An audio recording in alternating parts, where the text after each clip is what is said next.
Time रुक के खुद में सुधार लाने की कोशिश करेंगे ना, तो नेक्स्ट रिश्ता आप बहुत अच्छा अट्रैक्ट करेंगे। बिल्कुल तो सच है। पहली के माहौल में मतलब रहते हैं। उसी का नतीजा होता है, जिंदगी जो है वो असंतुलित हो जाती है। यस, और आप ये देखिए केवल 15 मिनट की प्रैक्टिस से हम चक्रास को बैलेंस कर सकते हैं। अच्छा और अभी तो आप देखेंगे जितनी भी सेलिब्रिटीज़ हैं, दीपिका पादुकोण से लेके सब सर। अपने इंटरव्यूज़ में केवल चक्रास की बात कर रही हैं। अच्छा हाँ, तो अभी बड़े बड़े सेलिब्रिटीज़, बॉलीवुड के सेलिब्रिटीज़, और जबकि ये हमारी भारतीय परंपरा का ही अंग है, मतलब हमारे साधु संतों ने इस चक्रास के बारे में बताया था, जो अभी मॉडर्न सोसाइटी वैसे में भी फिर हमारी से उसकी हमारी भारतीय परंपरा बहुत रिच की रही बात है, करें, बहुत समृद्ध है बहुत समृद्ध हर है। क्षेत्र में। यस, तो हमें अपनाना भी चाहिए, और हम भी ये मैसेज देंगे कि अपनी चीज़ों को अपनाएं। जिस 7 पिलर की मैं बात कर रही थी, ये हमारी ज़िंदगी को संतुलित बनाने के लिए और अपनी ज़िंदगी को बेहतर बनाने की एक जो है आप वो। अपने चक्रास के बारे में हाँ पूछ रहे थे, तो मैं वो भी बता दूं कि हमारे ऑडियंस भी खुद से खुद को जज कर सकते हैं। अच्छा। जो मैंने बताया कि बैलेंस होने से जो सिम्टम्स होते हैं, तो सेम ऐसे ही यदि आपका इम्बैलेंस है तो वो सिम्टम में आपको प्रॉब्लम, जहाँ आपकी प्रॉब्लम है उससे आप अंदाज लगा सकते हैं। जैसे मैंने बताया कि यदि आपके पास वर्ड्स नहीं है कोई भी चीज़ को बोलने के लिए, तो आपके थ्रोट चक्रा में प्रॉब्लम है। यदि आप अपनी बात को 100% अच्छे तरीके से, प्रभावशाली तरीके से व्यक्त कर पाते हैं, तो आपका थ्रोट चक्रा बैलेंस है। यदि आप जैसे सेम ऐसे ही रूट चक्रा से यदि हम ले, तो यदि आपको बार बार ऐसा लग रहा है कि यार मुझे डे टू डे में ही प्रॉब्लम आ रही है, मेरे मतलब रोटी कपड़ा और मकान में ही मेरी दिक्कत चल रही है, तो आपका रूट चक्रा इम्बैलेंस है। इसके बहुत सारे मतलब छोटे छोटे प्रैक्टिसेस हैं, ओम लम, ये कुछ कुछ मंत्र हैं, इनके उच्चारण करवाते हैं मेडिटेशन में। तो ऐसे अलग अलग चक्रास के लिए अलग अलग इसका बहुत लंबा एक कोर्स है समझ लीजिए। अच्छा। तो उसको करके लोग सेल्फ प्रैक्टिस से कर सकते हैं। तो ज़िंदगी में ये एक महत्वपूर्ण जगह भी रखता है। लेकिन अब हम बात कर लेते हैं, क्योंकि रिश्ते को कैसे बनाया जाए, कैसे बचाया जाए, इस पर है।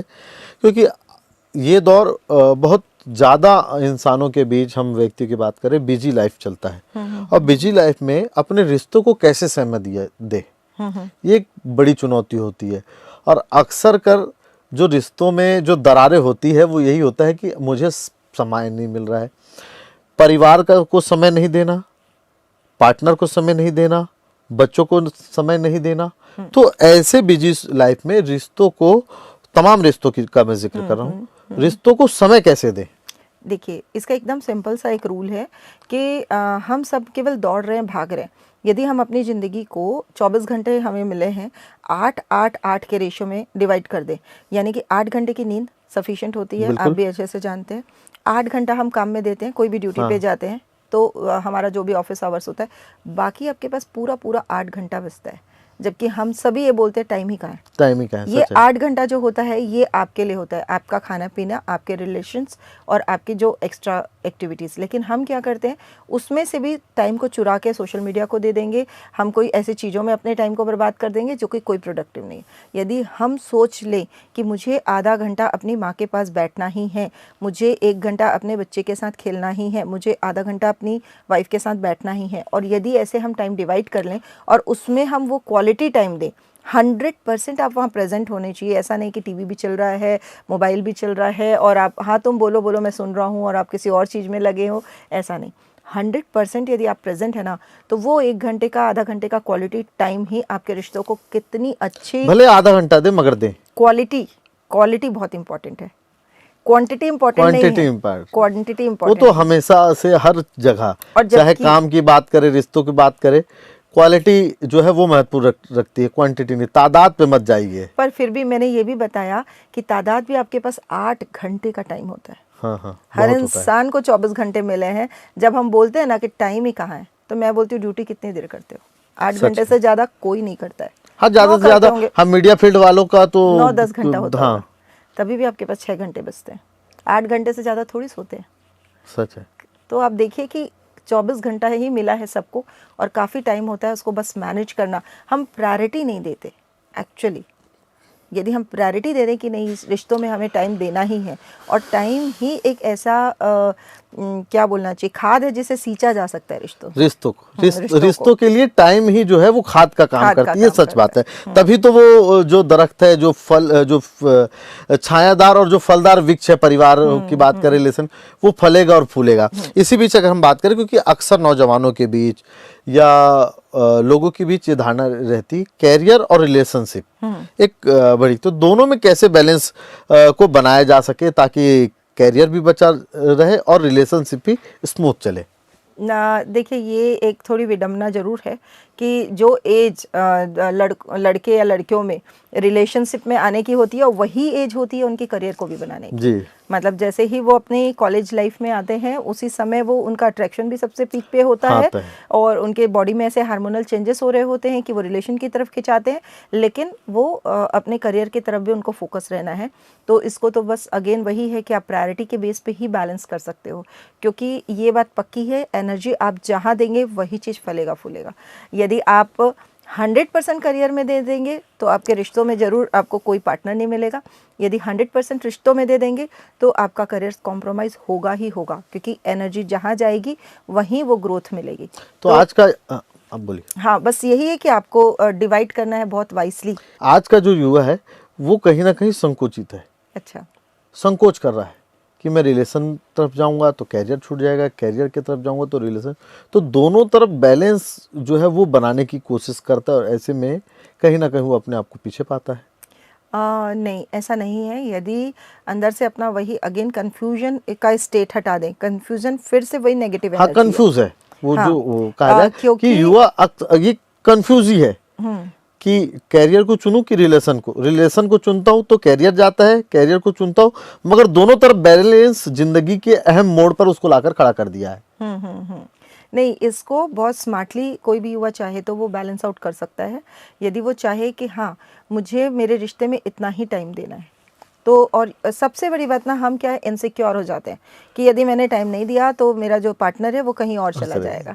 ये जो इनसिक्योरिटी है ना, इसको छोड़ना होगा। आपके पास जो भगवान ने बना के भेजा है वो आपके साथ आना ही वाला है। सबसे बड़ी बात, जैसे माँ बाप ऊपर से रिश्ते बन के आते हैं, सेम ऐसे ही आपका पार्टनर भी ऊपर से बन के आता है, और इस फैक्ट को हम एक्सेप्ट ही नहीं करते। हम सोचते हैं हमने ढूंढा है इसलिए वो मिला है, जबकि अगेन कोई भी रिश्ता जो है ना, ये भगवान के द्वारा बनाया हुआ है, ये इंसान का बनाया हुआ रिश्ता नहीं है। जैसे आप समझो, एक छोटे बच्चे को आप हाथ पकड़ के चलना सिखाते हो, माँ इस खुशफहमी में रहती है मैंने चलना सिखाया, पर आप बताओ जो बच्चा जिसकी माँ बाप नहीं है, क्या वो चलना नहीं सीखता है? सीख रहे, वो भी सीखता है। कितना खुश होता है, माँ फर्स्ट वीडियो बनाएंगे, मैं हाथ पकड़ के चलना सिखा रही हूँ, मैंने उसको पोएम रिसाइट कराना सिखाया, मैंने क्या क्या सिखाया। ऐसा सोचते हैं हम ही कंट्रोल कर रहे हैं सिचुएशंस को, पर आप देखो पैरेलल में यही विडंबना है कि जिनको नहीं सिखाया जा रहा वो भी तो सीख रहे हैं, वो भी पोएम रिसाइट कर रहे हैं, वो भी चल रहे हैं, वो भी सब कुछ कर रहे हैं, सब कुछ कर रहे हैं। तो सेम ऐसा ही है, हम सोचते हैं हम पार्टनर को अट्रैक्ट कर रहे हैं, हम पार्टनर के साथ बहुत एनर्जी दे रहे हैं ताकि ये मेरा बने, जबकि यदि वो आपका है या वो आपकी है तो वो आप ही के साथ रहने वाले। इसी बीच हम सोशल मीडिया का भी जिक्र कर रहे थे थोड़ी देर पहले कि सोशल मीडिया और मोबाइल रिश्तों को किस तरह से प्रभावित कर रहा है, क्योंकि ये वक्त ऐसा है कि सोशल मीडिया और इलेक्ट्रॉनिक गैजेट्स की हम बात करें, मोबाइल, ये सबसे बड़ा रोड़ा माना जा रहा है और बार बार हर बार विशेषज्ञ जो है वो इस पर टोकते भी है, रिसर्च भी कई सारे इस पर हुए हैं। तो किस तरह से मोबाइल और सोशल मीडिया को रिश्तों को कैसे प्रभावित कर रहे हैं और इनसे कैसे बचाया जाना चाहिए अपने रिश्तों को? देखिए, मैं मोबाइल या सोशल मीडिया के खिलाफ तो नहीं बोलूँगी, क्योंकि ये आजकल की ज़रूरत बन चुकी है। तो मैं ये नहीं बोलूँगी कि आप बिल्कुल अपने बच्चों को ये सब चीज़ों से दूर रख दीजिए, क्योंकि यदि वो इन सब चीज़ों से दूर हो जाएंगे तो पूरी दुनिया से कट जाएंगे। पर हाँ, उनमें ये विवेक पैदा कीजिए, उनमें ये समझ पैदा कीजिए कि ये सोशल मीडिया, ये मोबाइल तुम्हारे ऊपर हावी नहीं होना चाहिए। और यदि बच्चों में ये समझ आ गई तो मैं गारंटी ले सकती हूँ कि वो खुद ही एक टाइम लिमिट बना सकते हैं, अपना शेड्यूल बना सकते हैं कि मैं इतनी ही देर मोबाइल यूज़ करने वाला हूँ। इनफैक्ट रिश्तों के मामले में भी, जो हम दिन भर व्हाट्सएप पे लगे हैं, दिन भर चैटिंग में लगे, दिन भर फेसबुक अपडेट करने में लगे, दिन भर इंस्टाग्राम में लगे, ये खराब है। किसी भी चीज़ की अतिशयोक्ति खराब है, किसी भी चीज़ की लत खराब है। तो वो उसको यदि बैलेंस आउट कर लिया जाए तो, क्योंकि हम क्या करते हैं एक्सट्रीम लेवल पे, कुछ माँ बाप को मैं देखती हूँ कि वो अपने बच्चों को प्रोवाइड ही नहीं करते। नहीं, इनको मोबाइल नहीं दिया जाएगा, इनको लैपटॉप नहीं दिया जाएगा। अभी भी, आज भी यदि मैं इंडिया की बात करूँ, 11th-12th क्लास के बच्चों को हॉस्टल्स में लैपटॉप और मोबाइल अलाउड नहीं है। अच्छा। तो मुझे तो ये चीज़ बहुत इम्प्रैक्टिकल लगती है कि आपका बच्चा कनेक्ट कैसे होगा बाकी की दुनिया से। हाँ। आप उसे वो हथियार भी दो हाथ में, लेकिन बताओ कि इस हथियार से कट भी सकता है कुछ, मतलब बहुत नुकसान भी हो सकता है, तो उसे चाकू यूज दो, करना। मगर चाकू देने से पहले बता दो बेटा ये धारदार है, इसको संभाल के चलाना वरना नुकसान होगा, Yes. तो हाँ। जो है वो घाव और होने के अंदेशा आप है। देखो मोस्ट ऑफ द रिश्तों में लोग जो है ना करेक्शन में लगे हैं, कनेक्शन नहीं बना रहे। जैसे कि किसी का बच्चा है दिन भर मोबाइल में लगा है, माँ मम्मी आएगी उससे मोबाइल छीनेगी, डांटेगी, 2 बात करेगी और रख देगी, या पापा आएंगे और वो टीवी को बंद कर देंगे या लैपटॉप को उठा के रख देंगे। ये तरीका नहीं है। आप कनेक्शन बनाइए अपने बच्चों से। आप वो कनेक्शन हम नहीं बनाते हैं और हम करेक्शन में लगे रहते हैं, तो वो हैबिट कभी भी करेक्ट होगी ही नहीं। यदि हमने कनेक्शन बना लिया तो बच्चे समझ जाएंगे कि कहाँ पे हमको सुधार करने की ज़रूरत है। और मैं आपको बता रही हूँ, भगवान जब बच्चा जन्म लेता है तभी उसे ये सिखा के भेजता है कि तुम्हें अपनी लाइफ में कैसे खुद को संभाल के चलना है। आप देखो 6 महीने का बच्चा जो घुड़ालिया चल रहा है, पलंग के किनारे तक आता है, नीचे झाँक के दिखता है और वापस पलट के चला जाता है। क्या वो गिर जाता है? नहीं गिरता है। जगी हुई हालत में वो कभी नहीं गिरेगा। वो नींद में है और पलट के गिर गया, वो एक अलग बात है। लेकिन वो जगी हुई हालत में वो झांक के नीचे देखता है कि इतना ऊंचा पलंग है, और वो या तो रुक जाता है या तो पलट के वापस चला जाता है। तो आप सोचिए कितना छोटा बच्चा, यानी भगवान ने हमें ये सेंस दे के भेजा है कि हमें अपनी लाइफ को कैसे ऑपरेट करना है। फिर भी माँ बाप क्या है कि कंट्रोल हम ही करेंगे, या हस्बैंड वाइफ के साथ भी करें, बॉयफ्रेंड गर्लफ्रेंड के साथ भी करें, हम अपने कंट्रोल फ्रीक इतने हो चुके हैं ना रिश्तों में, वो कंट्रोल फ्रीक होना छोड़ना पड़ेगा, तब रिश्ते बेहतर से चलेंगे। बेहतर चलेंगे। इसी के बीच अब रिलेशनशिप पे बात चले आते हैं, क्योंकि अंतिम पड़ाव के दौर पे हम भी, हमारी चर्चा भी जो है चल रही है।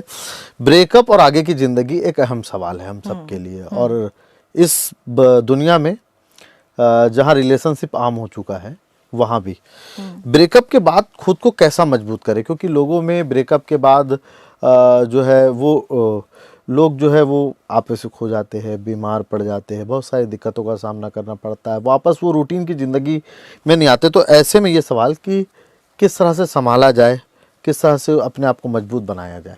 देखिए सबसे पहली चीज़ तो मैं ये बताऊंगी कि ताली 2 हाथ से बजती है। बिल्कुल। और मोस्टली ब्रेकअप में यदि मैं लड़के से पूछूं तो वो बोलेंगे कि सामने वाली ख़राब थी, और लड़की से पूछूं तो बोलेंगे लड़का ख़राब था।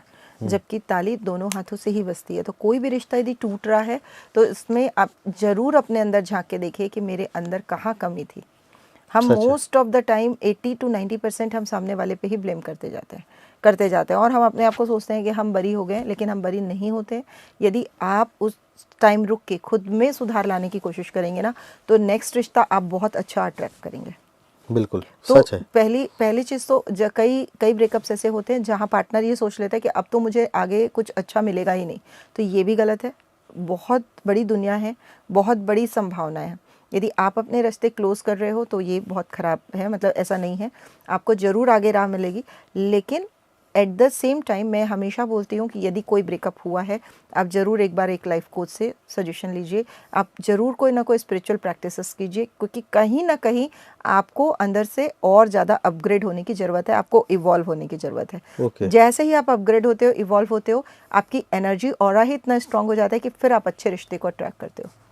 और मोस्ट ऑफ द टाइम हम पहले तो ब्रेकअप के लूप में फंसते हैं और उसके बाद हम डाउन एनर्जी में जाते हैं, फिर और ज़्यादा सैड होते हैं, फिर और डाउन में जाते हैं, और वो उसमें हम अंदर घुसते जाते हैं, जबकि हमको जाना था ऊपर। हमको प्रोग्रेसिव तरफ जाना था, हम डिप्रेशन की तरफ चले जाते हैं। तो ऐसा नहीं करना है। यदि तो आपको स्पिरिचुअल प्रैक्टिसेस करनी ही पड़ेगी।